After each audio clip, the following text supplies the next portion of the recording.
Okay, for this video we're going to talk about secant lines and average rate of change.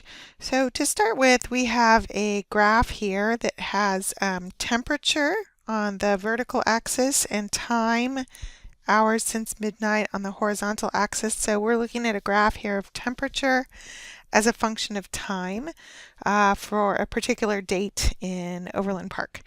So one of the things that we might notice about this graph is that this graph has different steepness in different places. So some places it's going up, some places it's going down.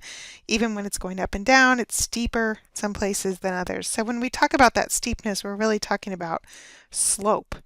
And so we're going to look at slope, and we're going to talk about that in terms of what it actually means in terms of this graph. All right, so when we talk about slope, we're really talking about a kind of a rate of change.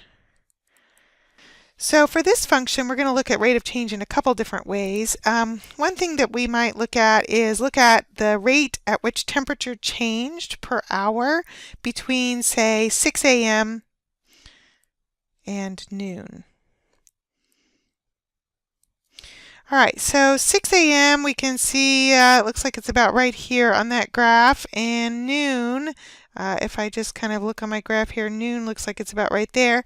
And so if I'm looking at a rate of change of temperature per hour, how fast the temperature went up per hour on average between 6 a.m. and noon, really what I'd be looking at is the slope of the line between these 2 points.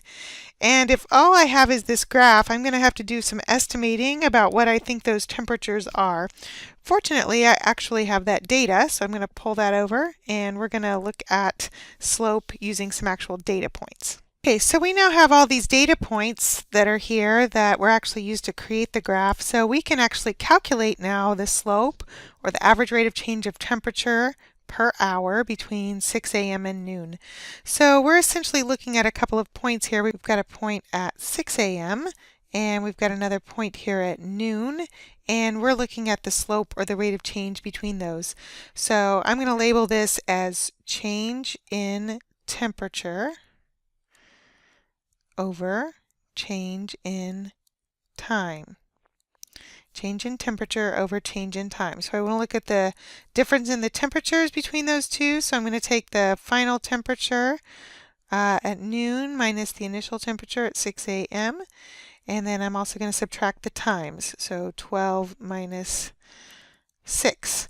All right, so when I go ahead and do that subtraction, I get 16 over 6, which reduces to 8/3, or in terms of kind of thinking about rate of change of temperature per hour, I might go ahead and reduce that to a mixed number and get 2 2/3, or 2.6 repeating degrees per hour.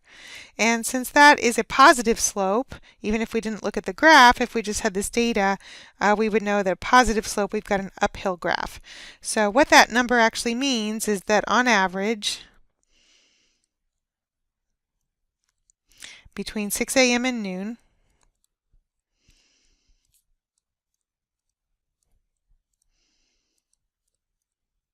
the temperature increased by 2.6 repeating degrees per hour.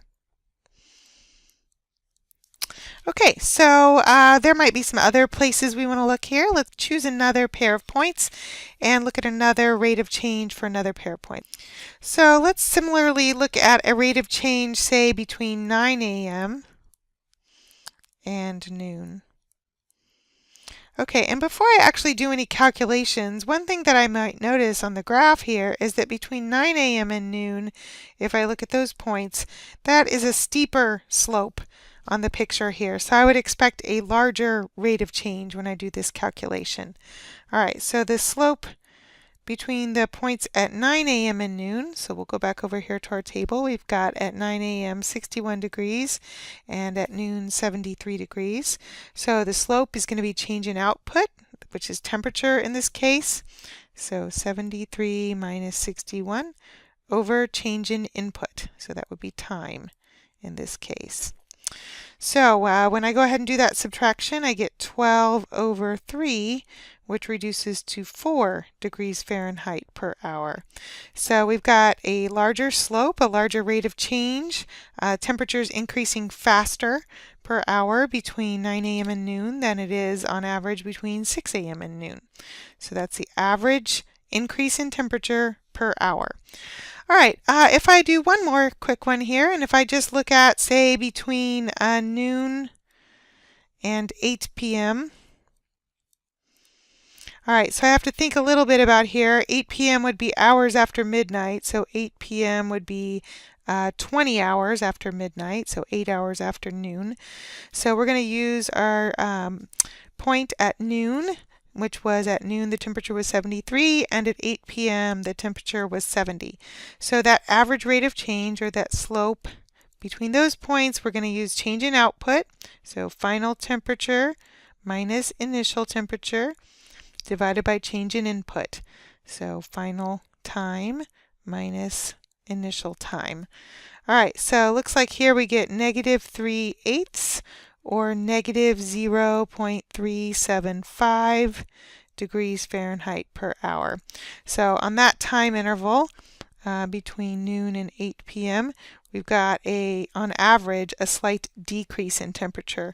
So one thing that you might notice also is that on that interval, there are places where the temperature went up and then went back down. But on average, between noon and 8 p.m., we were going down by about 0.375 degrees per hour.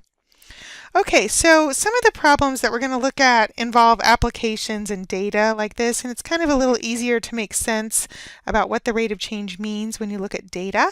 But there are also problems in your book where you're looking at just a function, given maybe a function equation and or a function graph. So we're going to look at one of those. So here we have a function f of x equals x squared, and we're going to think also just about slope, or an average rate of change between points. So when we're doing this, one of the important things is that they have to give you some information about what points that you're interested in. So we're going to look at slope, or an average rate of change. We're going to start with points at x equals 1 and at x equals 3. So there's a couple ways they might ask this question. They might say find the average rate of change for the function between the points at x equals 1 and x equals 3.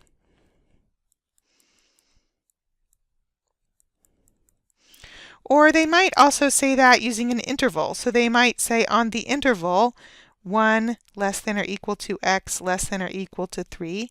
Or they might say on the interval 1 to 3 and not specify that that is x, but we would know that that means x. So when you see an interval like this, that's actually x values that they're asking you about.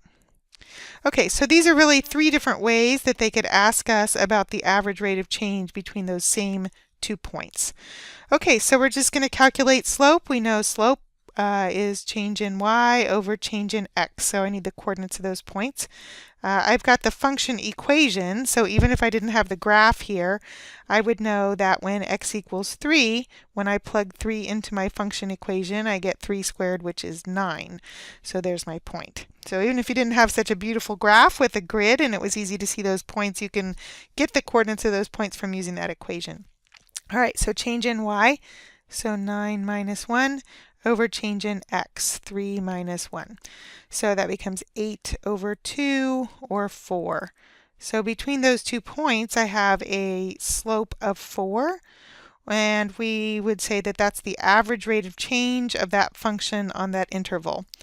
All right, and then one other vocabulary word here. When we look at a function like this, and we're looking at a slope between 2 actual points on the curve, we call that line between those 2 points a secant line, S-E-C-A-N-T, a secant line. And that is not the same as the secant function that you might remember from trig, but that's a secant line on a curve, just a line between 2 points on a curve. Okay, so we're going to just do another example with this same function and kind of word it a little different, but it's really asking the same kind of question here. So they also might ask you to find the slope of the secant line on this function. On the interval, let's do 1 to 2 this time. Okay, so even if I didn't have the graph, I could still do this calculation, although the graph is helpful to make sure we understand what it is we're calculating.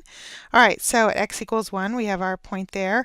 At x equals 2, I can look on the graph and see where that is, but even if I didn't have the graph, I could plug 2 into my function and I would get 4. So I've got a point at 2, 4. And so we're going to calculate the slope of that line. And just looking at the picture here, I should expect that that slope is a little less than 4 because that line, secant line that I just drew between 1, 1 and 2, 4 is less steep than the secant line was between 1, 1 and 3, 9. Okay, so slope is just going to be change in y, so 4 minus 1 over change in x, 2 minus 1. So we get 3, and so as we expected, that's a little bit less. Okay, so let's just do one more here. We're going to do the slope of a secant line.